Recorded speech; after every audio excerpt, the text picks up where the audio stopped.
I'll fix your fence for free, but I have one condition. Tonight, I'll sleep between the two of you. Before we dive into the story, don't forget to like the video and tells us in the comments where you were watching from. The sun was sinking behind the hills when Daniel finally noticed the broken fence. Half of it leaned awkwardly, the rest scattered across the dry ground like forgotten bones. He had been meaning to fix it for weeks, but wrench work never seemed to end, and every day brought a new problem more urgent than the last. He stood there for a moment, hands resting on his hips, staring at the damage as if it might somehow repair itself under his gaze. A long sigh escaped his chest. He knew it would take hours, maybe a full day, to put it back together. Just as he bent down to pick up a loose plank, he heard soft footsteps behind him. He turned quickly, his instincts sharpening. Strangers were rare out here.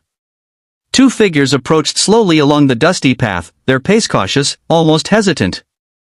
As they came closer, he could see them clearly, a woman wrapped in a worn shawl, her face marked by exhaustion, and beside her, a young girl clutching her hand tightly as if letting go would mean losing everything. They stopped a few feet away. For a moment, no one spoke. The wind whispered through the broken fence, carrying a strange tension with it. "Sir," the woman finally said, her voice quiet but steady, "we saw your land from the road. We don't have much, but we can work. We just need a place to stay tonight." Daniel studied them carefully. He wasn't a cruel man, but life had taught him to be careful. People didn't just wander into places like this without a reason. His eyes drifted back to the fence, then returned to the pair standing in front of him. Before he could answer, the woman stepped forward slightly. "I'll fix your fence for free," she said, her tone firm despite her tiredness. Then she hesitated, as if what came next carried weight.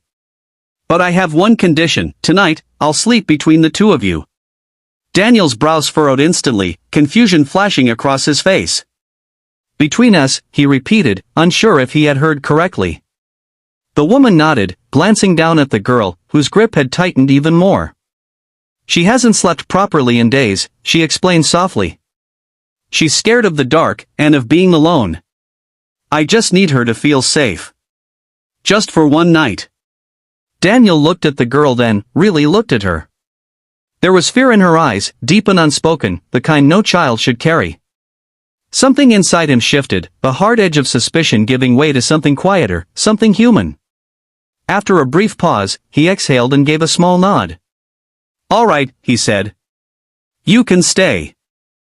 As the last light of the sun faded behind the hills, the broken fence no longer seemed like the biggest problem on his land. Something else had arrived, something uncertain, fragile, and perhaps far more important than he yet understood. Morning arrived quietly, carried in on a pale golden light that stretched across the land and slipped through the cracks of Daniel's small house. He woke to an unfamiliar sound, steady, rhythmic, purposeful. For a moment, he lay still, trying to place it. Then it hit him. Hammering. He stepped outside, the cool air brushing against his face, and stopped in his tracks. The woman, Eliza, was already at work. She stood by the broken fence, sleeves rolled up, her movements precise despite the weariness still visible in her posture. She lifted heavy wooden posts as if she had done this 100 times before, aligning them carefully, securing wire with a focus that left no room for distraction. "You didn't have to start so early," Daniel called out, walking toward her. Eliza didn't stop. "It's better to finish what you promise," she replied, her voice calm but distant, like someone used to relying only on herself. Nearby, Mia sat on the ground, knees pulled close to her chest. She wasn't trembling like before, but she stayed close, her eyes constantly shifting between Eliza and Daniel. There was still caution there, still fear, but it had softened, just slightly. Daniel grabbed a spare tool and joined in without another word. At first, they worked in silence, the only sounds being the thud of the hammer and the creak of wood falling into place. But silence has a way of pushing people closer when they share it long enough. "You've done this before," Daniel said after a while. Eliza gave a faint nod. "You learn things when you don't have a choice." He glanced at her, sensing the weight behind those words. "Where are you from?" She paused, just for a second, before continuing her work. "Different places," she answered vaguely. None of them felt like home. Mia shifted closer at that, her small hand gripping the edge of Eliza's dress. Daniel noticed it, the quiet way the girl sought reassurance without saying a word. By midday, the sun hung high above them, and half the fence stood tall again. Sweat lined Daniel's forehead, but Eliza kept going, as if stopping meant thinking, and thinking was something she wanted to avoid. "What are you running from?" Daniel finally asked, his tone careful but direct. This time, Eliza stopped completely. Her hands rested on the wooden post, her fingers tightening slightly. For a long moment, she said nothing. The wind picked up again, brushing past them like a whisper. "Not running," she said at last, her voice softer now. "Just trying to find somewhere we don't have to." Daniel didn't reply. He didn't need to. The answer told him enough, and yet, not nearly everything. As the sun began to dip again, casting long shadows across the land, the fence looked stronger, steadier. But it wasn't just the fence that had changed. Something between them had shifted too, something unspoken, slowly building with every shared moment of quiet understanding. That evening, the wind returned, colder than before, slipping through the open land and brushing against the newly repaired fence. It held firm this time, each post steady, each wire pulled tight. Inside the small house, the warmth of the fire pushed back against the chill, filling the space with a quiet comfort that hadn't been there in a long while. Mia sat between Daniel and Eliza again, just like the night before. But something had changed. Her shoulders weren't tense, and her eyes no longer darted nervously at every small sound. She leaned slightly toward Daniel without realizing it, her small hand resting against his sleeve as if it had found a place it could trust. Eliza noticed it too. "You're good with her," she said softly, her voice almost blending with the crackling of the fire. Daniel shrugged, a little unsure how to respond. "She just needed to feel safe," he said after a moment. Eliza looked at Mia, her expression softening in a way that revealed both love and quiet pain. "That's all anyone really needs," she whispered. The words lingered in the air, heavier than they sounded. For a while, none of them spoke. The fire flickered gently, casting shifting shadows across the walls, and outside, the wind continued its restless song. Yet inside, there was a stillness, a rare kind of peace. "Why here?" Daniel asked eventually, his voice calm but thoughtful. "Out of all the places, why stop at my land?" Eliza didn't answer right away. Her eyes stayed fixed on the fire, watching the flames rise and fall as if they carried memories she wasn't ready to share.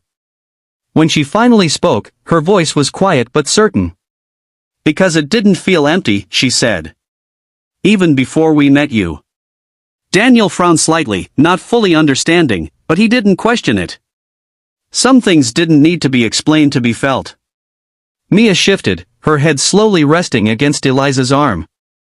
Within minutes, her breathing grew soft and steady. Sleep came easily to her now, without fear, without sudden jolts of panic. Eliza gently brushed a strand of hair from the girl's face, her fingers lingering there for a moment longer than necessary. "You don't have to leave tomorrow," Daniel said suddenly, the words escaping before he could reconsider them. Eliza looked up at him, surprised. There was a flicker of uncertainty in her eyes, as if she wasn't used to offers that came without conditions. "The fence isn't done yet," he added quickly, though the excuse sounded thin even to him. For a brief moment, Eliza simply studied him, searching for something, doubt, hesitation, anything that might make the offer less real. But she found none. A faint, almost fragile hope appeared in her expression. That night, as the fire slowly burned low and the wind softened outside, the space between them no longer felt like a boundary. It felt like something else entirely, something warmer, something quietly beginning to take shape. The days that followed passed more gently than any of them expected. The fence was finally complete, each post standing firm against the open land, stronger than before, as if it carried not just wood and wire, but the effort and trust that had gone into rebuilding it. But even after the work was done, Eliza and Mia didn't leave. At first, it was just for one more day. Then another. Mia began to change the most. The fear that once clung to her slowly faded, replaced by curiosity and small bursts of laughter that echoed across the ranch. She followed Daniel everywhere, asking questions, picking up tiny tasks, and smiling in a way that made the quiet land feel alive again. Even the animals seemed to accept her presence, as if they could sense she finally felt safe. Eliza, too, started to soften. The constant tension in her shoulders eased. She slept without waking in the middle of the night. She spoke more, smiled a little, and for the first time, allowed herself to sit still without looking over her shoulder. Whatever she had been running from, it no longer felt close. One evening, as the sky turned a deep golden orange, Eliza stood by the fence they had rebuilt together. Her fingers traced the smooth wood, her expression thoughtful. "I think this is the first place that feels like we can stay," she said quietly. Daniel stepped beside her, leaning lightly against the post. "Then stay," he replied, simple and certain. She looked at him, searching his face like she had done before, waiting to find doubt, or a hidden condition, or some reason this moment wouldn't last. But there was nothing except honesty. "You don't even know our past," she said. Daniel gave a small, calm smile. "Maybe I don't," he answered. "But I know what I see now, and that's enough for me." Before she could respond, Mia came running toward them, her laughter cutting through the stillness. She stopped right in front of them, slightly out of breath, her eyes shining with something new hope. "Are we staying?" she asked, her voice filled with excitement but also a hint of fear, as if she wasn't sure she was allowed to believe it. Eliza looked down at her, then back at Daniel. For a moment, time seemed to pause. Then, slowly, she nodded. "Yes," she said, her voice soft but steady. "We are." Mia's face lit up instantly. She threw her arms around Eliza, then reached for Daniel too, pulling him into the hug without hesitation. For a second, he froze, but then he relaxed, letting it happen. That night felt different. They sat together again, just like the first night, but not because of fear, and not because of any condition. The space between them was no longer about protection. It was about belonging. Before going to sleep, Mia looked up at Daniel and whispered, "This feels like home." Daniel glanced at Eliza, who met his eyes with a quiet, grateful smile. And in that moment, something unspoken settled between them, not a promise forced by circumstance, but a choice. A new beginning, built not on the past they carried, but on the future they were finally ready to share. Far beyond the fence, the world remained uncertain. But inside it, they had found something rare. A place to stay. A reason to trust. And, at last, a home.